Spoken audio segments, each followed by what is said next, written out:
Hello my dear students, welcome back to learn easily channel. ಈ ಒಂದು ವಿಡಿಯೋದಲ್ಲಿ ನಾವು ವಿಲಿಯಂ ವರ್ಡ್ಸ್ವರ್ತ್ ಅವರ ಟು ದ ಕಕ್ಕು ಈ ಒಂದು ಪದ್ಯದ ಲೈನ್ ಬೈ ಲೈನ್ ಎಕ್ಸ್ಪ್ಲನೇಷನ್ ಹಾಗೂ ಈ ಪದ್ಯದ ಒಂದು ಸಾರಾಂಶವನ್ನು ಕಲಿಯೋಣ. ಇಲ್ಲಿ ವಿಲಿಯಂ ವರ್ಡ್ಸ್ವರ್ತ್ ಅವರು ಟು ದ ಕಕ್ಕು ಮೀನ್ಸ್ ಒಂದು ಕೋಗಿಲೆಗೆ ಈ ಒಂದು ಪದ್ಯವನ್ನು ತಿಳಿಸ್ತಾ ಇದ್ದಾರೆ. ಈ ಪದ್ಯದ ಮೂಲಕ ಅವರು ಈ ಪ್ರಕೃತಿಯ ಸೌಂದರ್ಯ ಅಂತಕ್ಕಂಥದ್ದು ಒಂದು ನಮ್ಮ ಮೆಮೊರೀಸ್ ಮತ್ತು ನಮ್ಮ ಎಮೋಷನ್ಸನ್ನು ಯಾವ ರೀತಿ ಅದು ಹುರಿದುಂಬಿಸುತ್ತೆ, ಅದರಲ್ಲೂ ಸಹ ಈ ಕೋಗಿಲೆಯ ಹಾಡು ಕವಿಯಲ್ಲಿ ಮೂಡಿಸ್ತಕ್ಕಂತಹ ಭಾವನೆಗಳನ್ನು ಈ ಪದ್ಯದ ಮೂಲಕ ವ್ಯಕ್ತಪಡಿಸ್ತಾ ಇದ್ದಾರೆ. ಇಲ್ಲಿ ಲೈನ್ ಬೈ ಲೈನ್ ಈ ಪದ್ಯದ ಒಂದು ಎಕ್ಸ್ಪ್ಲನೇಷನನ್ನು ನೋಡ್ತಾ ಸಾಗೋಣ. ಇಲ್ಲಿ ಮೊದಲ ಒಂದು ಸ್ಟ್ಯಾನ್ಸದಲ್ಲಿ ಹೇಳ್ತಾರೆ, O blithe newcomer I have heard, I hear thee and rejoice, O cuckoo shall I call thee bird or but a wandering voice.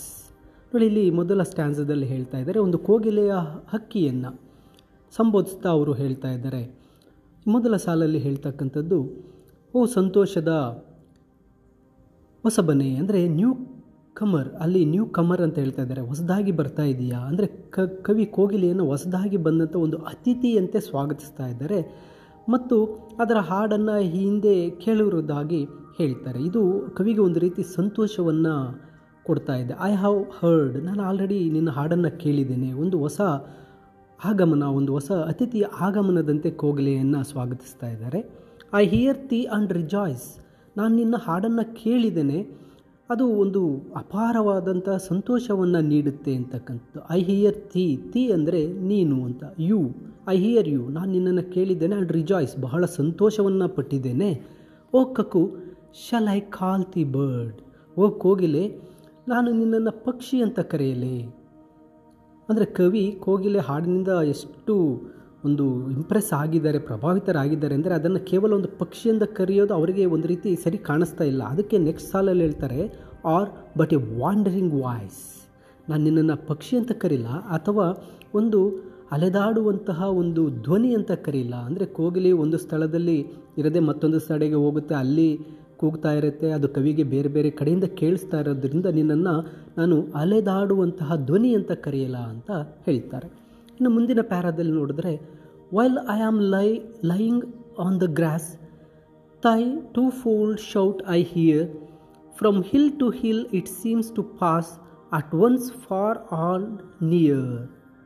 ನೋಡಿ, ನಂತರ ಸಾಲುಗಳಲ್ಲಿ ಹೇಳ್ತಾ ಇದ್ದಾರೆ, ನಾನು ಪ್ರಕೃತಿಯ ಒಂದು ಮಡಿಲಲ್ಲಿ ಲೈಯಿಂಗ್ ಆನ್ ದ ಗ್ರಾಸ್, ಒಂದು ಹುಲ್ಲಿನ ಮೇಲೆ ಮಲಗಿದ್ದೆ. ಅಂದರೆ ಪ್ರಕೃತಿಯ ಮಡಿಲಲ್ಲಿ ನಾನು ಮಲಗಿ ನಿನ್ನ ಹಾಡನ್ನು ನೀನು ಕೂಗುವುದನ್ನು ಕೇಳಿಸ್ಕೊಳ್ತಾ ಇದ್ದೆ. ಥೈ ಅಂದರೆ ನಿನ್ನ, two fold shout I here ಅಂದರೆ ಕೋಗಿಲೆ ಒಂದು ವಿಶಿಷ್ಟವಾದ ರೀತಿಯಲ್ಲಿ ಎರಡು ರೀತಿ ಕೂಗುತ್ತೆ. ಟೂ ಫೋಲ್ಡ್ ಶೌಟ್ ಎರಡು ರೀತಿ ಕೂಗುತ್ತೆ, ಅದನ್ನು ನಾನು ಕೇಳಿಸ್ಕೊಳ್ತಾ ಇದ್ದೆ, ಅದು ನನಗೆ ಕೇಳಿಸ್ತಾ ಇತ್ತು. From hill to hill it seems to pass, ಆ ನಿನ್ನ ಕೂಗು ಏನಾಗ್ತಾ ಇತ್ತಪ್ಪ ಅಂದರೆ ಒಂದು ಬೆಟ್ಟದಿಂದ ಇನ್ನೊಂದು ಬೆಟ್ಟಕ್ಕೆ ಹಾದಿ ಹೋಗ್ತಾ ಇತ್ತು. ಕೋಗಿಲೆಯ ಧ್ವನಿ ಏನಾಗ್ತಾ ಇತ್ತು ಅಂದರೆ ಆ ಬೆಟ್ಟ ಗುಡ್ಡಗಳಲ್ಲಿ ಪ್ರತಿಧ್ವನಿಸ್ತಾ ಇತ್ತು, ಎಲ್ಲೆಡೆ ಹರಡುತ್ತಾ ಇತ್ತು ಅಂತಕ್ಕಂಥದ್ದು ಕವಿಗೆ ಒಂದು ಅನ್ನಿಸ್ತಾ ಇತ್ತು.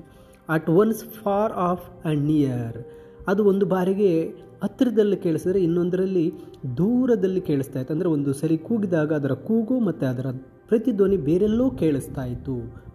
ಆಫ್ ಆ್ಯಂಡ್ ನಿಯರ್ ಅಂದರೆ ಇಲ್ಲಿ ಫಾರ್ ಆಫ್ ತುಂಬ ದೂರದಲ್ಲಿ ಮತ್ತು ಹತ್ತಿರದಲ್ಲಿ ಅದು ಕೇಳಿಸ್ತಾ ಇತ್ತು. ಕೋಗಿಲೆಯ ಧ್ವನಿ ಕೆಲವೊಮ್ಮೆ ದೂರದಿಂದ ಕೇಳಿ ಬಂದಂತೆ ಇದ್ದರೂ ಕೆಲವೊಮ್ಮೆ ಅದು ಹತ್ತಿರದಿಂದ ಕೇಳಿ ಬರ್ತಾ ಇತ್ತು. ಆ ಕವಿಗೆ ಅದರ ಒಂದು ಕೂಗು ಆ ರೀತಿ ಅವರಿಗೆ ಭಾಸವಾಗ್ತಾ ಇತ್ತು. ಮುಂದಿನ ಸ್ಟ್ಯಾನ್ಸದಲ್ಲಿ, though babbling only to the vale of sunshine and of flowers, thou bringest unto me a tale of visionary hours. ನೋಡಿ, ಇಲ್ಲಿ ಈ ಸಾಲುಗಳಲ್ಲಿ ಹೇಳ್ತಾ ಇದ್ದಾರೆ, ಕೋಗಿಲೆ ಕೇವಲ ಆ ಒಂದು ಕಣಿವೆಗಳಲ್ಲಿ ಹಾಡ್ತಾ ಇದ್ದರೂ ಆ ಹಾಡು ಆ ಕವಿಯ ಕಿವಿಗೆ ಕೇಳಿಸ್ತಾ ಅವು ಆ ಕವಿಯ ಮನಸ್ಸಿನಲ್ಲಿ ಅನೇಕ ಭಾವನೆಗಳನ್ನು ಹುಟ್ಟಾಕ್ತಾ ಇದೆ ಅಂತ. ದೋ babbling only to the veil, ಕಣಿವೆಯಲ್ಲಿ ಮಾತ್ರ ನೀನು ಕೂಗ್ತಾ ಇದ್ದರೂ ಆ ಕೂಗು ನನಗೇನಾಗ್ತಾ ಇದೆ, ನನ್ನಲ್ಲಿ ಬೇರೆ ಬೇರೆ ಭಾವನೆಗಳನ್ನು ಹುಟ್ಟಾಗ್ತಾ ಇದೆ.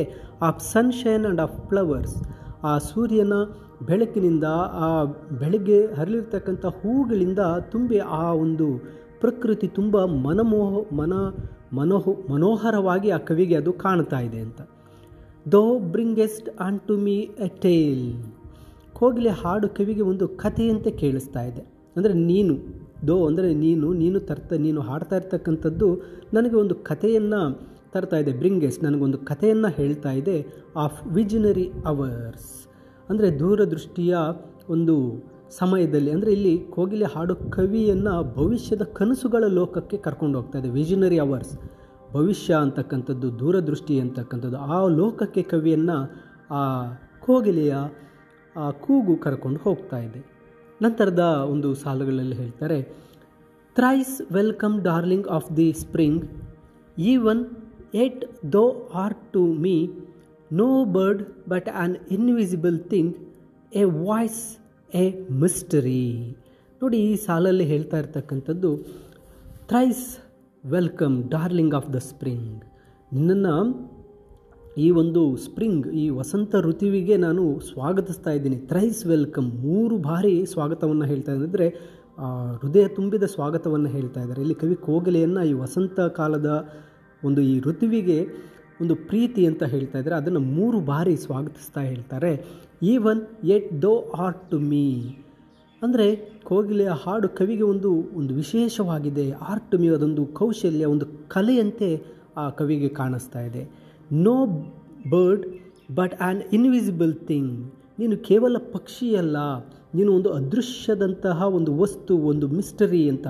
ಕವಿಗೆ ಕೋಗಿಲೆ ಕೇವಲ ಒಂದು ಪಕ್ಷಿಯಂತೆ ಕಾಣದೆ ಅದೊಂದು ಅದೃಶ್ಯವಾದ ಶಕ್ತಿಯಂತೆ, ಒಂದು ದೇವತೆಯಂತೆ, ಒಂದು ಕಲೆಯಂತೆ, ಒಂದು ರೂಪವಂತೆ ಆ ಕವಿಗೆ ಕಾಣಿಸ್ತಾ ಇದೆ.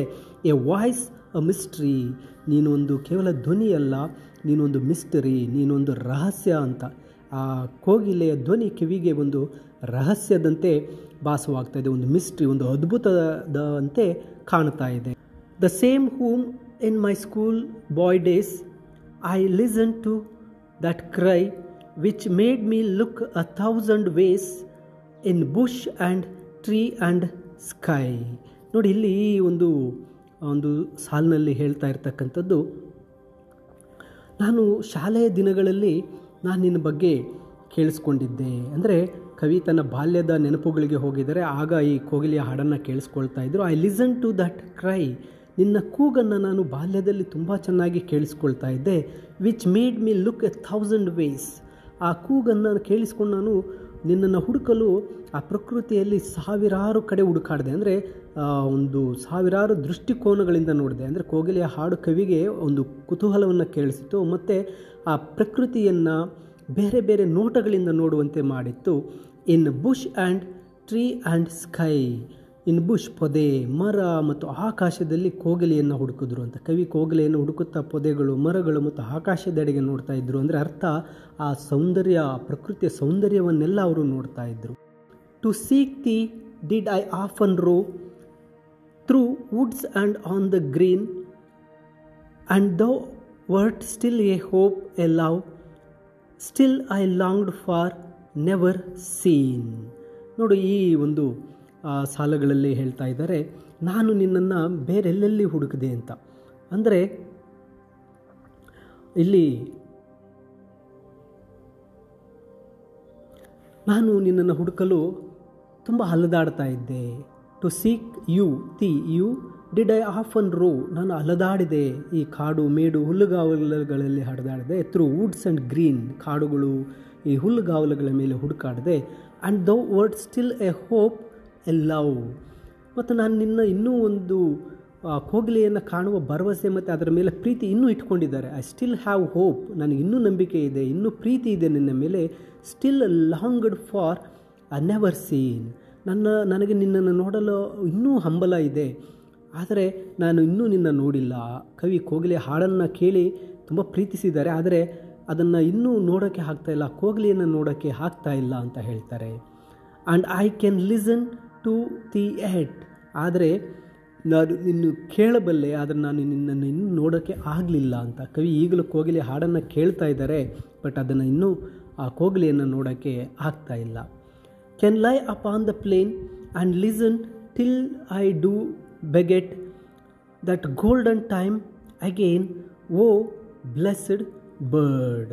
ನೋಡಿ, ಇಲ್ಲಿ ಈ ಸಾಲಲ್ಲಿ ಹೇಳ್ತಾ ಇದ್ದಾರೆ, ಓ ಬ್ಲೆಸ್ಸಡ್ ಬರ್ಡ್, ಅಂದರೆ ನಾನು ನಿನ್ನನ್ನು ಆ ಒಂದು ಮೈದಾನದಲ್ಲೇ ಲೈ ಇನ್ ದ ಪ್ಲೇನ್, ಆ ಒಂದು ಮೈದಾನದಲ್ಲಿ ಮಲಗಿ ಆ ನಿನ್ನ ಹಾಡನ್ನು ಕೇಳ್ತೇನೆ. ಅಂದರೆ ಕವಿ ಆ ಒಂದು ಹುಲ್ಲುಗಾವಲು ಅಥವಾ ಆ ಮೈದಾನದಲ್ಲಿ ಮಲಗಿ ಕೋಗಿಲೆಯ ಹಾಡನ್ನು ಕೇಳೋದಕ್ಕೆ ಸಿದ್ಧರಿದ್ದಾರೆ.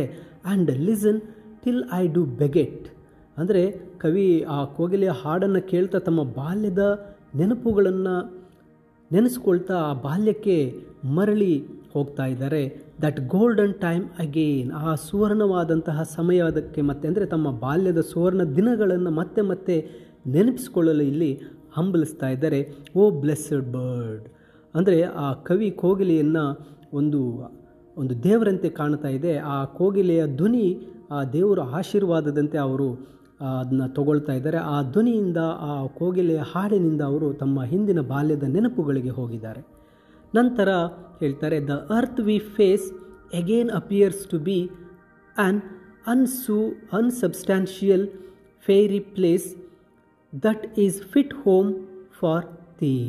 ನೋಡಿ, ಇಲ್ಲಿ ಈ ಕೊನೆ ಸಾಲಲ್ಲಿ ಹೇಳ್ತಾ ಇದ್ದಾರೆ, ನಾವು ಈ ವಾಸಿಸ್ತಕ್ಕಂಥ ಭೂಮಿ, ಆ ಭೂಮಿಯ ಬಗ್ಗೆ ಮಾತಾಡ್ತಾರೆ. ದ ಅರ್ತ್ ವಿ ಫೇಸ್, ನಾವು ಹೆಜ್ಜೆ ಹಾಕುವ ಈ ಭೂಮಿ ಅಥವಾ ನಾವು ವಾಸಿಸುವ ಈ ಭೂಮಿ ಅಗೇನ್ ಅಪಿಯರ್ಸ್ ಟು ಬಿ, ಮತ್ತೆ ಇದು ಕಾಣ್ತಾ ಇದೆ. ಅಂದರೆ ಕೋಗಿಲೆಯ ಆಗಮನದಿಂದ ಈ ಭೂಮಿಯು ಅವರಿಗೆ ಒಂದು ರೀತಿ ಬೇರೆ ರೀತಿ ಕಾಣ್ತಾ ಇದೆ. ಆ್ಯಂಡ್ ಸಬ್ಸ್ಟ್ಯಾನ್ಷಿಯಲ್ ಫೇರಿ ಪ್ಲೇಸ್, ಇದೊಂದು ದೈವಿಕ ಸ್ಥಳ. ಈ ಭೂಮಿ ಅಂತಕ್ಕಂಥದ್ದು ಒಂದು ದೇವರ ನಾಡಾಗಿದೆ. ಕೋಗಿಲೆಯ ಹಾಡಿನಿಂದ ಭೂಮಿಯ ಅವಾಸ್ತವಿಕ, ಅಂದರೆ ಈ ಒಂದು ಸ್ಥಳ ದೈವಿಕ ಸ್ಥಳದಂತೆ ಕವಿಗೆ ಭಾಸಿಸ್ತಾ ಇದೆ.